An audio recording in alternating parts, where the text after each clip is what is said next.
Langkah pertama menggunakan pembelajaran online dengan melalui rekam layar.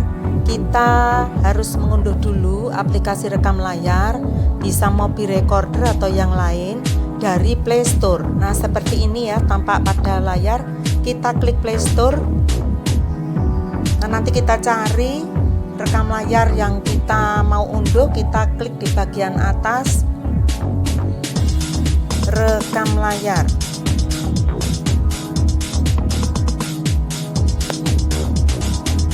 Yang pilih yang suara jernih, kita klik. Nah, muncul seperti ini perekam layar. Kemudian kebetulan saya sudah menginstal, nanti ada tulisan install, kita klik, kita tunggu sampai terinstall. Setelah itu muncul seperti ini. Nah, fitur buka kita klik. Nah, nanti akan muncul seperti ini. Ini hasil rekaman saya. Nah, setelah terunduh di HP, maka kita bisa menyiapkan materi yang ada di galeri. Misalnya kita sudah download gambar atau kita buat foto, kita siapkan misalnya. Nah, materi pembelahan mitosis ini sebagai contoh. Lalu kita mulai klik perekam layar tadi pada tepi ini. Nah, muncul bulatan satu ini mulai merekam, kita klik.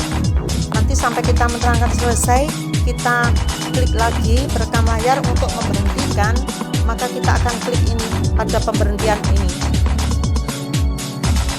Selamat siang siswa-siswi kelas 9.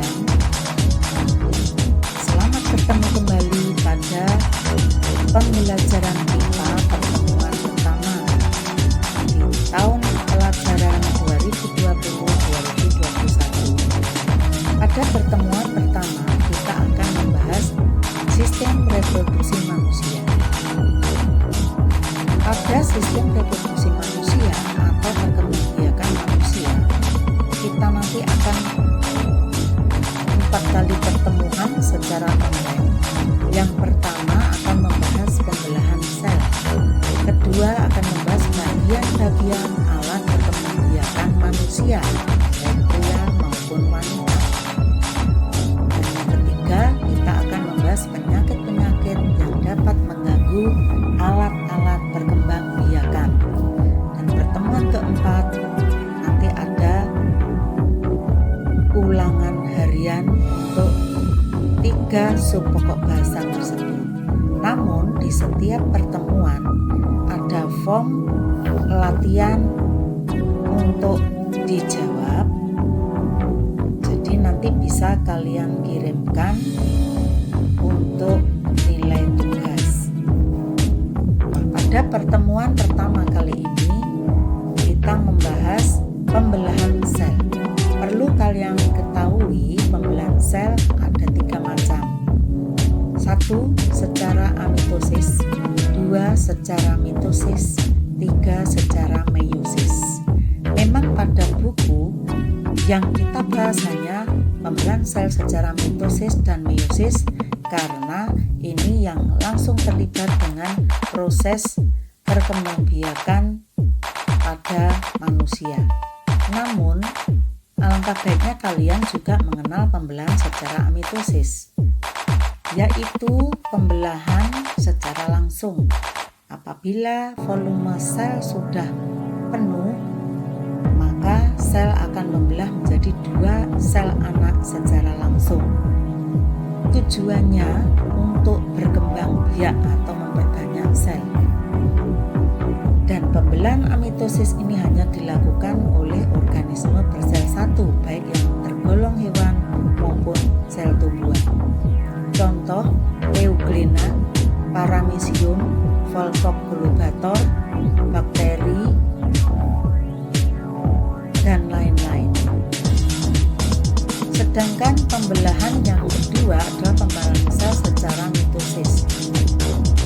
Pembelahan sel secara mitosis ini dilakukan oleh sel-sel pada tubuh atau sel somatis.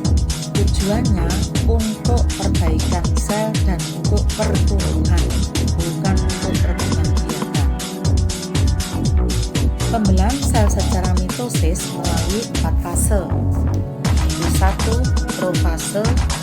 kedua metafase, yang ketiga anafase, yang keempat telofase. Baru sel tersebut membelah menjadi dua sel baru atau dua sel anak, yang masing-masing mewarisi jumlah kromosom sama seperti sel semula atau sel hidup. Contoh, sel tubuh manusia, misalnya sel rambut atau sel kuku, sel daging, sel darah, sel tulang, dan sebagainya. Apabila setiap sel itu membelah menjadi dua, maka masing-masing sel akan mewarisi kromosom sejumlah sel semula sebagai ciri khas spesies manusia, yaitu 46 buah atau 23 pasang. Mengapa demikian? Karena sebelum sel tubuh itu membelah menjadi dua, kromosom akan membuat kopian atau menggandakan diri hingga 2 kali lipat, yaitu berjumlah 92 kromosom. Dan setelah di akhir fase yang keempat, maka kromosom ini terbelah menjadi dua bagian sesuai dengan sel juga membelah menjadi dua sel baru yang masing-masing akan mewarisi 46 buah kromosom atau 23 pasang kromosom, sehingga sel tersebut akan persis memiliki sifat-sifat sama seperti sel semula, yaitu sel tubuh manusia.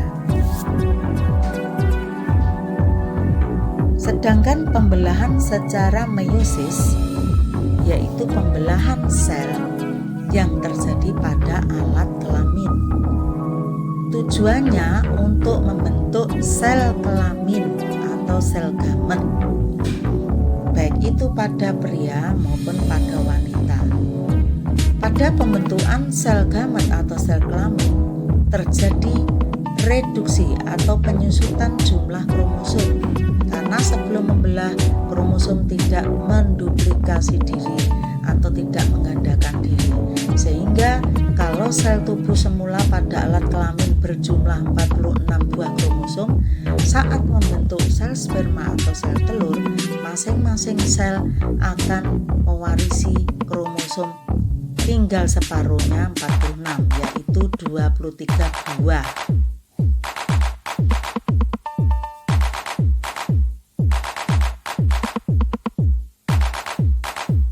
Nah, sekarang kita akan membahas pembelahan secara meiosis yang terjadi pada alat kelamin untuk membentuk sel kelamin dengan jumlah kromosom separuh dari sel tubuh atau separuh dari sel semula. Ini ada dua peristiwa, yaitu pembentukan sel telur pada alat kelamin wanita, yaitu membentuk ovum di ovarium. Hasil akhir pada pembentukan sel telur akan terbentuk sebuah sel telur saja dengan kromosom 23 buah, sedangkan 3 bagian yang lain mengalami penyusutan atau reduksi yang tidak berfungsi, dan ini terjadi setiap bulan 1 kali. Sedangkan pada pembentukan sel telur ini dikenal dengan nama oogenesis karena pembentukan ovum.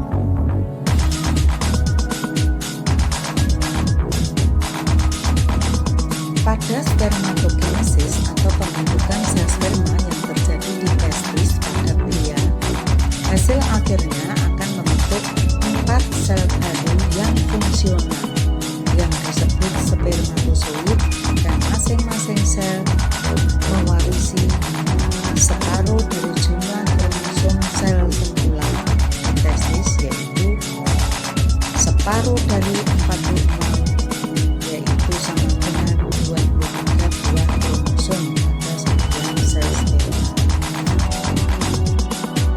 Perlu kalian ketahui, pada proses spermatogenesis dan oogenesis ini dimulai setelah manusia mengalami usia akil balik atau remaja, yaitu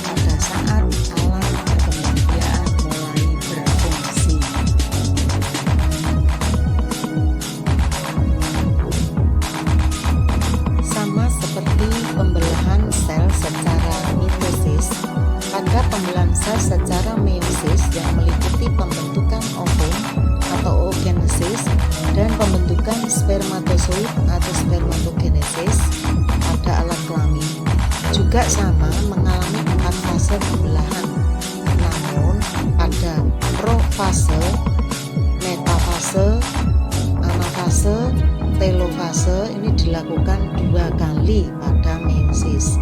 Sedangkan pada pembelahan mitosis hanya dilakukan 1 kali sudah terbentuk 2 sel baru. Sedangkan pada pembelahan meiosis 4 tahap ini dilakukan 2 kali baru terbentuk sel baru yang berfungsi, yaitu sel telur atau juga sel sperma.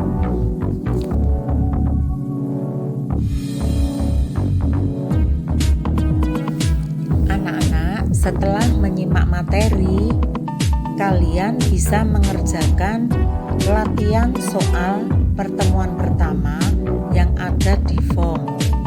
Kemudian dikirim atau dikumpulkan. Waktunya sampai hari Sabtu terakhir. Jadi kalian bisa unduh materi-materi di Google untuk bisa menjawab soal-soal yang ada di form apabila materi singkat tadi kurang luas. Kalian bisa unduh, saya beri waktu terakhir mengumpulkan hari Sabtu. Terima kasih atas perhatiannya dan selamat mengerjakan.